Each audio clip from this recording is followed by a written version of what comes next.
धन्यवाद बच्चों।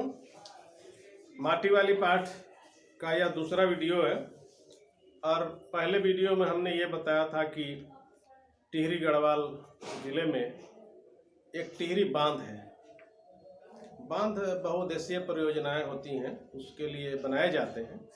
तो वहाँ जो बांध बना तो निचले इलाकों में पानी भरने लगा, जहाँ बस्ती थी, लोग रहते थे, वहाँ पानी भरने लगा। उसी की समस्या पर आधारित यह कहानी है। और कहानी एक माटी वाली से, उस वहाँ रहने वाली एक माटी वाली से शुरू होती है।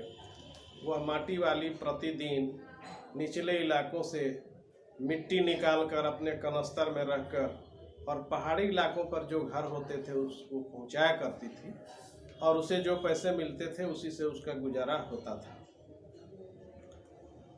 एक घर में पहले दिन गई है और वहाँ उसे 2 रोटियां मिलती हैं।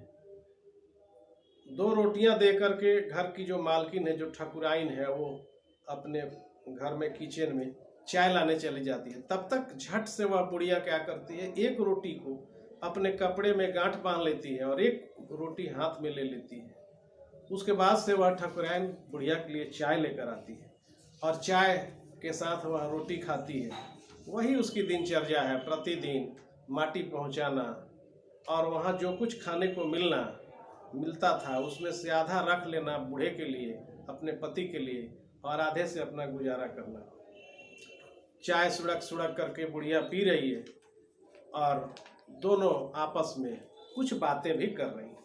चाय खत्म करने के बाद माटी वाली ने एक हाथ में अपना कपड़ा उठाया, दूसरे हाथ में खाली कनस्तर, कंटर जिसको बोलते हैं, टीन का बना हुआ कनस्टर होता है, और खोली के बाहर निकलकर सामने के घर में चली गई। सामने के घर में जब गई तो उस घर में भी कल हर हाल में मिट्टी लाने का आदेश मिला कि बुढ़िया कल हमारे घर में मिट्टी जरूर लेके चले आना। उस घर में भी कल हर हाल में मिट्टी लाने का आदेश मिला और फिर 2 रोटियां मिल गई। उन्हें भी उस बुढ़िया ने अपने कपड़े में बांध लिया। लोग जाने तो जाने, लेकिन वो कर क्या सकती है, रोटियों को बांध कर लाती है और बूढ़े को भी उन्हीं रोटियों में खिलाती है और अपना घर चलाती है। वह घर में रसोई बनाने का बूढ़ा जो है कातर नज़रों से देखने लगता था जब बुढ़िया आती थी कि बुढ़िया उसके लिए खाने के लिए क्या लेकर के आई है, क्योंकि बूढ़ा दिन भर का भूखा रहता था। वह इंतजार करने लगता था। आज वह घर पहुंचते ही 3 रोटियां अपने बूढ़े के हवाले कर देगी, ऐसा सोच करके वो चली थी। रोटियों को देखते ही चेहरा खिल उठेगा बूढ़े का, साथ में ऐसा भी बोल देगी कि साग तो कुछ है नहीं अभी, और तब उसे जवाब सुनाई देगा, भूख मीठी की भोजन मीठा। यानी भूख जब लगी हो तो भोजन चाहे कैसा भी हो वह मीठा लगने लगता है। फिर उसने सोचा, मन में सोचती आ रही थी कि केवल रोटियां ही दे देंगी, बूढ़ा खुश हो जाएगा। फिर उसने सोचा नहीं, आज वह एक गठरी में बदल गए, अपने बूढ़े को कोरी रोटियां नहीं देंगे। माटी बेचने से जो आमदनी हुई थी उसे 1 पाव उसने प्याज खरीद लिया। 1 पाव प्याज, 250 ग्राम प्याज खरीद लिया। प्याज को कूट कर वह जल्दी तेल में तल देगी और बूढ़े को प्याज रोटी दे देगी। बूढ़े को पहले रोटियां खिलाएगी, पहले रोटियां दिखाएगी नहीं, सब्जी तैयार होते ही परोस देगी उसके सामने 2 रोटियां। अब वह 2 रोटियां भी नहीं खा सकता है, क्योंकि बूढ़ा बहुत ही जर्जर हो गया है, बूढ़ा हो गया है। काफ़ी बाकी बची 1.5 रोटियों से माटी वाली अपना काम चला लेगी। आधा रोटी बूढ़े को दे देगी और आधा स्वयं खाएगी। 1 रोटी तो उसके पेट में पहले ही जमा हो चुकी है।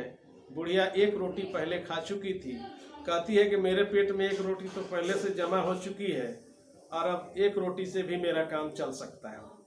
यही सब हिसाब लगाते हुए बुढ़िया अपना खाली कनस्तर लिए हुए नीचे पहाड़ियों से उतर रही थी और अपने घर, अपनी झोपड़ी की तरफ जा रही थी। उसके बूढ़े को अब रोटी की जरूरत नहीं रह गई थी क्योंकि उसका बूढ़ा आज चल बसा था। अकेले घर में रहना होता था और भूख के मारे उसके जो प्राण थे वो निकल चुके थे। माटी वाली के पाँव की आहट सुनकर हमेशा वह चौकन्ना हो जाता था, चौंक जाता था। उसने अपनी नज़रें उसकी ओर घुमाई, घबराई हुई माटी वाली उससे छू करके देखा, वह अपनी माटी को छोड़ करके जा चुका था, यानी बूढ़ा मर चुका था। घर में कोई देखभाल करने वाला नहीं था। बुढ़िया अकेली थी, दिन भर खाना में माटी खोदने के लिए जाती थी, फिर मिट्टी पहुंचाने के लिए जाती थी, और इस तरह से वह अकेला रहने के कारण, सेवा नहीं होने के कारण, भोजन नहीं मिलने के कारण, अर्थात गरीबी के कारण वह बूढ़ा आज चल बसा। टिहरी बांध पुनर्वास के साहब ने उनसे पूछा। अब जो है इस भाग में बूढ़ा चल बसा, मर गया, उसका दाह संस्कार करना है, लेकिन चारों तरफ निचले इलाकों में पानी भर गया है। अब उसके दाह संस्कार करने की भी जगह नहीं बची है। तो उसी समय कुछ सरकारी महकमे के लोग आते हैं, टिहरी बांध पुनर्वास योजना के लोग आते हैं। जो लोग विस्थापित हो गए हैं उनको दूसरे जगह बसाने के ख्याल से सरकार की टीम आती है, लोगों से पूछती है कि आपका घर पानी में डूब गया तो हम आपको दूसरी जगह ज़मीन देंगे, लेकिन आपका ज़मीन कहाँ था उसका कोई कागज़ है तो लेकर के आइए। तो टिहरी बांध पुनर्वास के साहब ने उससे पूछा कि वह राती कहाँ है, तुम तहसील से अपने घर का प्रमाण पत्र ले आना। बुढ़िया से कहा गया, तेरी जिंदगी तो इस शहर के तमाम घरों में माटी देते गुजर गई साहब। बुढ़िया ने कहा, मेरी जिंदगी तो घरों में मिट्टी देते देते गुजर गई साहब। माटी कहाँ से लाती हो बुढ़िया? मटखाना से लाती। वह मटखाना चढ़िए तेरे नाम पर? अगर है तो हम तेरा नाम लिख देते हैं। मटखाना तो मेरी रोजी है साहब। बुढ़िया, हमें जमीन का कागज चाहिए, रोजी का नहीं। अगर तू जमीन का कागज हमें दिखाएगी तभी हम तुम्हें दूसरा जमीन दे पाएंगे। तो देखिए आगे बुढ़िया क्या करती है, जमीन का कागज देती है कि नहीं, अगले वीडियो में अगली बात बताएंगे। तब तक के लिए धन्यवाद।